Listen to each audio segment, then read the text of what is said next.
Nós estamos, queridos, no quinto domingo, chamado Tempo Comum, nesse ano B que a gente está mergulhando no Evangelho de Marcos.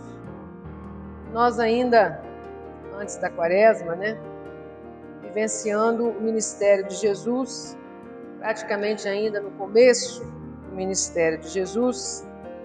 E o texto do Evangelho hoje está em Marcos, capítulo 1 ainda, os versículos 29 até o 39. Se for impossível se colocar de pé, vamos fazer essa leitura responsiva. É um texto fácil de compreensão. Na leitura alternada a gente não perde. Às vezes a alternada nos perde um pouco, dependendo do texto. Marcos, capítulo 1, versículos 29 a 39. Começando então, logo depois, Jesus, Simão, André, Tiago e João saíram da sinagoga e foram até a casa de Simão e de André.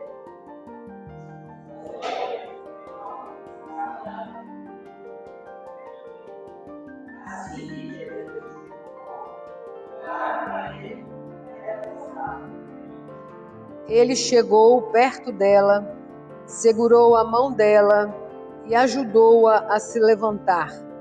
A febre saiu da mulher e ela começou a cuidar deles.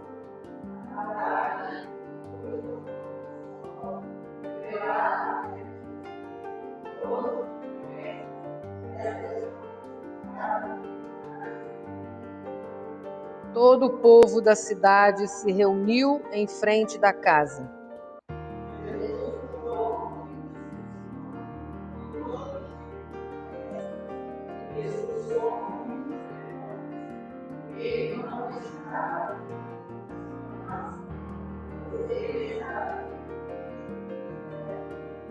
De manhã, bem cedo, quando ainda estava escuro, Jesus se levantou, saiu da cidade, foi para um lugar deserto e ficou ali orando.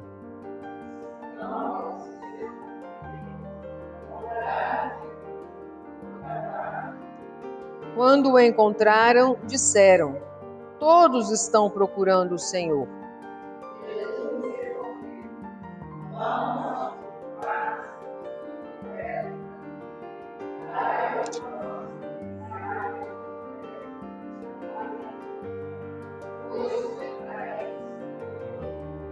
Jesus andava por toda a Galileia, anunciando o Evangelho nas sinagogas e expulsando os demônios. Querido Deus e Pai, obrigada, Senhor, por este momento de reunião como parte do Teu povo, diante da Tua palavra, buscando a Tua face.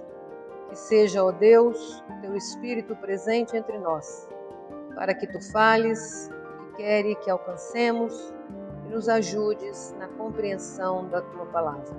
Em nome e por amor de Jesus. Amém, Senhor. Queridos, podemos nos sentar. Como eu falei, é um texto razoavelmente pequeno e muito descritivo, onde as coisas vão acontecendo e a gente vai, de certa forma, quase que sendo imerso na cena que o texto retrata. Mas é importante que a gente comece sempre pensando. A primeira frase que lemos, Logo depois, Jesus, Simão e André saíram da sinagoga. Então, logo depois de quê? Houve um evento que antecedeu essa situação. Esse evento que antecedeu essa situação foi exatamente a cura de um homem na sinagoga. Quando Jesus estava na sinagoga, aconteceu a cura de um homem. Agora é Jesus se dirigindo, logo depois desse acontecimento, depois de sair da sinagoga, Jesus então se dirige à casa de Simão, André e Tiago. E aí é importante a gente entender que Jesus estava na sinagoga porque era um dia de sábado. E nós sabemos que dentro da lei havia questões de o que se pode fazer no sábado e o que não se pode fazer no sábado. Tanto que no decorrer do texto há um momento em que se diz à tarde, depois do pôr do sol, porque existiam ações que eram possíveis fazer até o pôr do sol e outras apenas após o pôr do sol. E eram muito reduzidas essas ações. E Jesus, como que começa a questionar, no momento em que ele, no próprio sábado, as pessoas que o procuram, ele acaba por atender. Pessoas doentes, ele acaba por curar. Então, Jesus vai tomando uma nova relação diante da lei. Portanto, é um dia de sábado e Jesus, ainda na sinagoga, já havia curado um homem dominado por um espírito e agora a cura de uma mulher. E a cura de uma mulher é realizada, o que ressalta que para Jesus a luta pela vida faz com que as formalidades da lei fiquem em segundo plano. Então, para Jesus, diante da luta pela vida, as formalidades da lei ficam em segundo plano. Esse é o seu agir, o agir de Jesus. Essa é a forma de fazer a vida em abundância acontecer. Porque tudo começa com ele dizendo: eu vim para que tenham vida, a tenham em abundância. Então, a partir de agora, Jesus coloca para nós a primazia da vida sempre.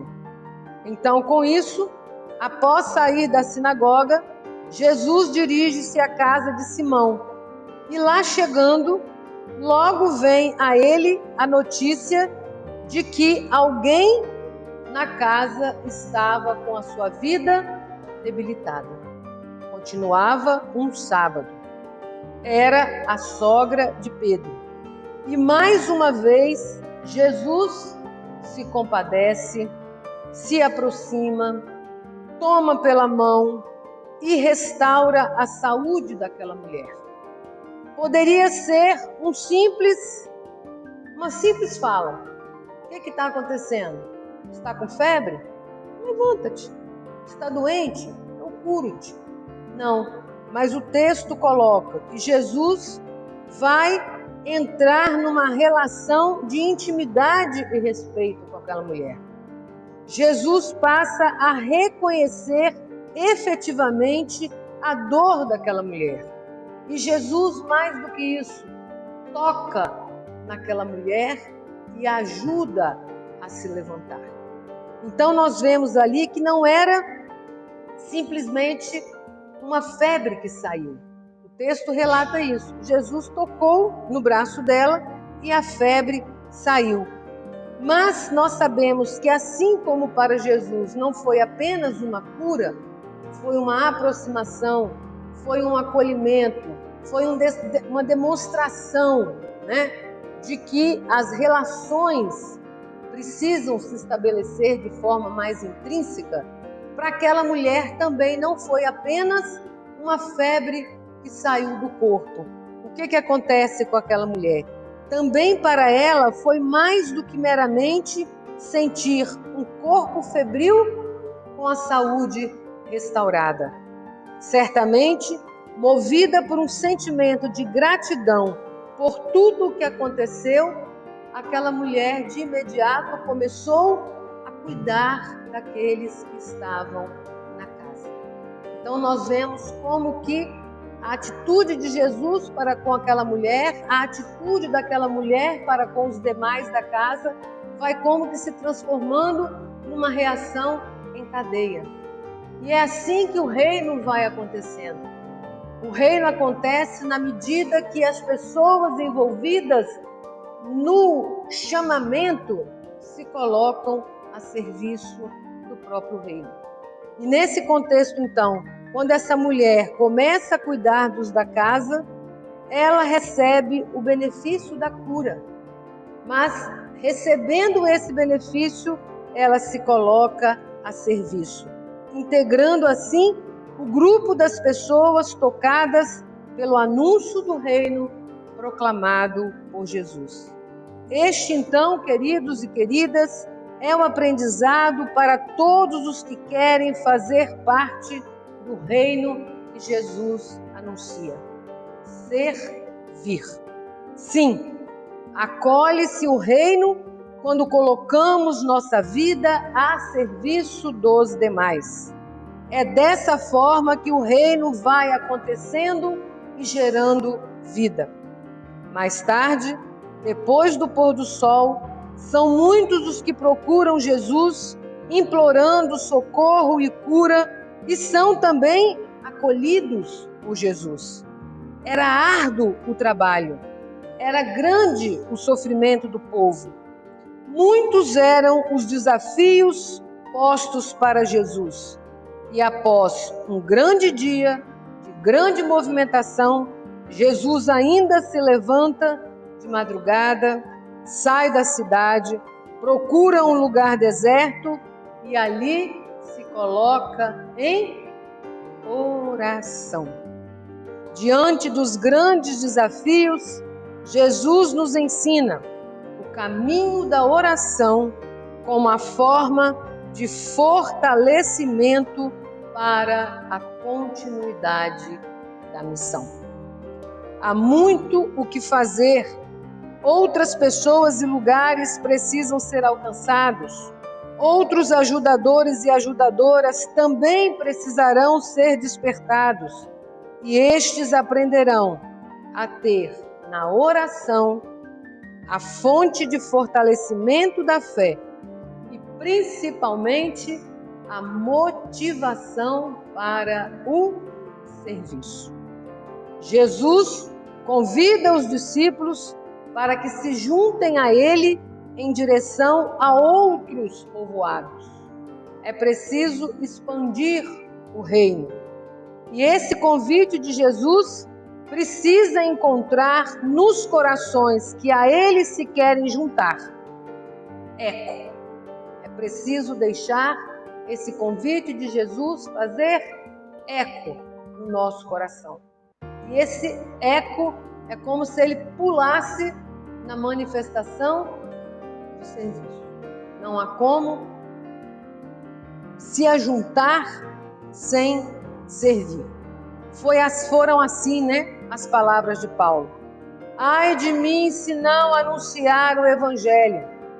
Precisa ser assim com cada uma de nós.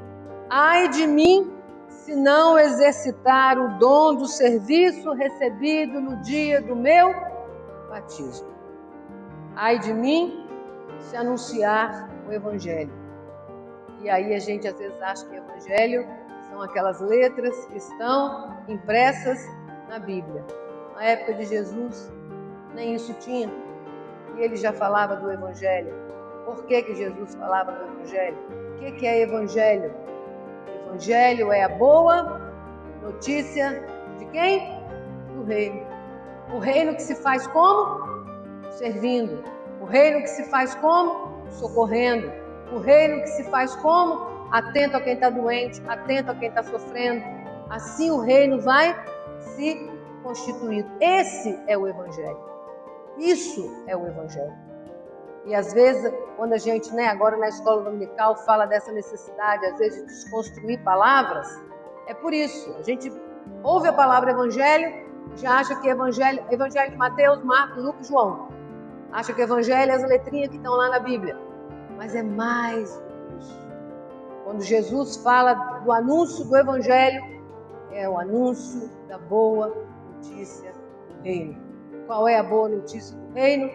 A vida que se manifesta em abundância. Qual é a boa notícia do reino? A vida fragilizada, restaurada em Jesus. Eu vim para que tenham vida. São situações que parecem simples, mas que a gente precisa construir dentro da gente. E com isso, então, por isso, ai de mim, se não exercitar o dom do serviço recebido no dia do meu batismo, porque quando eu sou batizada, eu ali recebo também o dom do serviço que me é dado, a graça, o reconhecimento de que a boa nova do Evangelho está entre nós. Portanto, queridos, as primeiras curas realizadas por Jesus, de que trata este capítulo 1 do Evangelho de Marcos, nos mostra o caráter pedagógico de Jesus no exercício de seu ministério. E o próprio autor também, quando coloca e estrutura a sua forma de escrever, também nos quer mostrar isso, esse caráter pedagógico que nós aprendemos o quê? Desse primeiro capítulo do Evangelho de Marcos. Um capítulo que começa no âmbito da cura de um homem na sinagoga e passa para a cura de uma mulher em sua própria casa, no ambiente doméstico. Isso vem nos ajudar a compreender o quê? Que a atuação de Jesus no sentido de fazer o reino acontecer é uma atuação que não se limita ao espaço da sinagoga, que é outro elemento também que Jesus começa por desafiar-nos a compreender. Que o âmbito, deste reino que precisa aparecer extrapola os muros da sinagoga. É uma atuação que não se limita a esse espaço sagrado. Ela se estende também a outros ambientes, a outros âmbitos, porque o reino de Deus que Jesus veio propor dirige-se aos homens, dirige-se às mulheres, dirige-se nos espaços sagrados, dirige-se no dia a dia, no nosso cotidiano, ou seja, a graça do reino que habita aonde há o amor. Onde há amor, Deus ali está. Não é assim que a gente canta? Então, o texto do Evangelho, quando a gente vai percorrendo, ele termina quase que fazendo um resumo, no qual se explicita o sentido do ministério de Jesus. Do seu encontro com o Pai, brota essa vontade renovada de concretizar o projeto de Deus e de atuar no meio dos homens e mulheres a fim de oferecer vida em plenitude para todos. Por isso, Jesus busca em oração essa comunhão com o Pai para que possa cada vez mais compreender, estar em sintonia com a vontade do Pai. O relato do Evangelho de hoje nos vem mostrar que o encontro com Jesus e com o reino é sempre um encontro de produção de vida. Vida, produção de vida a partir do serviço. É a dimensão que nós trazemos nesta noite. Por isso, o discipulado, o verdadeiro discipulado, só acontece no serviço. Quem se encontra com Jesus, escuta, acolhe a sua mensagem, adere ao reino e, a partir daí, assume o compromisso de conduzir a sua vida pelos valores do Evangelho. Valores esses que são uma vida no amor, no perdão, na tolerância, no serviço aos irmãos, tendo como exemplo Jesus Cristo, o nosso Senhor. Portanto, queridos, neste dia em que nos reunimos para a celebração da ceia, a grande ação de graças, que nós entendamos que a nossa vida cristã, ela precisa estar apoiada num tripé. O banco precisa ter 3 pés, pelo menos, para ele se apoiar, arquiteto? Assim, os desenhos de banco lá, tem que ter pelo menos 3 bancos, 3 pés, para ele ficar estável. Então, a vida estável nossa, do cristão, é uma vida que se apoia na gratidão, na oração e no serviço. São fundamentais esses 3 elementos para estabilizar a nossa vida cristã. a gratidão, a oração e o serviço. Que Deus nos abençoe para que a gente, na semana que começa, nós reflitamos e a cada dia que o sol raiar, Deus nos permitir a vida, que seja uma vida pautada na gratidão, na oração e no serviço. Amém.